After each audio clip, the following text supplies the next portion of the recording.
And I know we just went off on a huge tangent, and I Yeah, know I've sorry already about kept you that. a while. No, no, like I already kept you a while. I don't want to keep you too long, but I still want to talk a little more Ring of Honor if that's okay before we wrap Yeah, things up. absolutely. Yeah. Because I can't believe we're going. I feel like it's been an hour since we last touched on Ring of Honor, but uh, so that finished up, and you moved on to a tag team with Tony Mamaluke. I want to know about Tony Mamaluke because here's an underrated guy in my opinion. He doesn't get talked about enough, and I want to know how that all came about. Okay, Please. so before I always use this analogy for me and Mama Luke. Tony Mamaluke and I are a lot like cooking cooking oil and sex oil. They're both very good when they're used appropriately, Mm-hmm. but you don't want to mix them up. Don't want to be in the middle of making your bacon with sex oil. That's just the best. Uh, and keep in mind, Tony's another guy I still talk to this day. Like I Mm-hmm. love Tony to death. So after the ECW run, Tony moved in with Canyon in Georgia. So Tony came into Wildside, and I was like, oh my god, that dude's awesome, right? So like I was such a big fan of Mamaluke. And then Mamaluke came into Wildside, it was tearing the place up. I mean, he was having banger after banger, just like all these awesome matches, and he could not stand me. Really? Yeah. It was just like, oh my God, I hate you. Like not in the ring, just in the Mm. locker room. We were just two completely different personalities. So fast forward to '05, and I'm in FIP, and Gabe has told me like, hey, you're you're you're on deck. I don't know what I'm doing with you yet, but you're on deck. You're going to be on the ROH roster by the end of the year. Awesome. Uh, and then one night out of the blue, he goes, hey, can you do me a favor? Go stand next to Tony Mamaluke. I go, you're going to have to ask Tony about that. I'll love to stand next to Tony, but he might punch me. He's like, oh, okay. So I go stand next to Tony. I'm like, hey, Tony, Gabe wants me to stand next to you. And he goes, oh, no. Always a positive start. Yeah.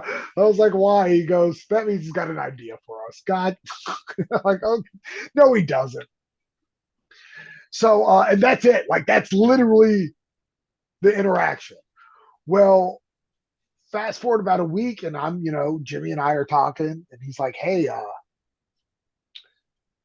I think you're starting an ROH in October. Like, oh, that's great. Where'd you hear that? He goes, oh, I just talked to Gabe. Gabe had mentioned you, full time in October. I was like, oh, great. Any ideas? Or am I just, I'm just gonna figure it out once we get there. He goes, oh, I have no idea. So that's all I know. No, Gabe doesn't tell me directly anything. Uh, That's and interesting. then yeah, right. Like I have no knowledge of what's going on. And then during this time, because by that point I had already done the best of the best, or what was it? There was some pre-show tournament that I won that like guaranteed you an ROH roster spot. Uh, no big Oh, deal, but I beat Claudio in that. I uh, I can't remember the name of this tournament. I yeah, know I I'm didn't get blanking a on it.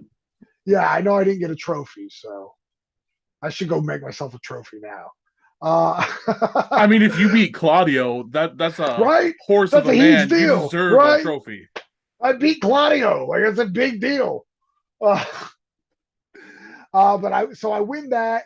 But so like we had done those two matches, and so like I had known like okay I'm gonna have something, and it literally so Gabe announces on the internet I'm wrestling Mamaluke. I was like okay, so my first match on the main roster is at the Manhattan Center on the Joe vs. Kobashi show, and I'm wrestling Tony Mamaluke. Like these are Wow. all the ingredients for like I can't like this is unreal. This isn't like the Manhattan Center. This is where the first Monday Night Raw was. Like this is a gigantic deal to me. Yeah. And it literally wasn't until we got to the building that day that Gabe pulled Mamaluke and myself aside and said, hey, you guys are winning the tag titles. Here's what we're doing. And what a place to do it. Wow. Yeah, and I was just like, what? Like, are you sure? Like, like I was almost talking him out of it. Like, me? yeah, like, dude, like, I don't even know if we have matching gear. Like, he goes, yes, you guys are up tonight. You're winning the tag titles. We're not even announcing it as a tag title match. We're just gonna do it. I think it's gonna pop the crowd huge. And thank God, because it's up to that point I had never really done it. But we worked BJ and Jimmy, BJ Whitmer and Jimmy Jacobs. We had a hell of a little match. We go over, and it was one of those it was, 1, 2, and the crowd genuinely expected a kick out. 3, and it was kind of silent for a minute. Like, what the hell just happened? And then, like, it was this slow murmur that built to a roar. And for whatever reason, I kind of just stopped what I was doing and soaked it in. And that's the first time I can remember in my career doing that. Perfect time, perfect place. Yeah. And it was just like, here I am in the Manhattan Center with this dude that, like, this, he was on Starrcade, he was in ECW, and now I'm holding the tag. Like, it was, the main event of the show is Joe versus Kobashi. Yeah. And, like, here I am with the tag title. Like, it was, still gives me goosebumps to this day. It's just crazy to think about. But so, by the way, like, the show with Claudio was Do or Die. Yes, it was the Do or Die tournament. That's exactly what it was. Yes. But yeah, I mean, it's so Mamaluke and I didn't know we were winning the tag titles until about 4 hours before we won them. So we had nothing. Like, we had, and keep in mind, like, I genuinely don't think he liked me as a human. So, like, we didn't even have chemistry. And so a lot of that tag title run was us trying to figure out each other before, as we were going along. And we had this weird dichotomy where, for whatever reason, the crowd had turned on Tony. So it was literally, I'm the baby face, he's the heel. Every time I touched in, they popped. Every time I touched out, they booed. And so, like, and we're trying to figure all this out on the fly as we're getting fed. Like, we beat, like, Homicide and Ricky Reyes, Milano Collection AT and Cabana.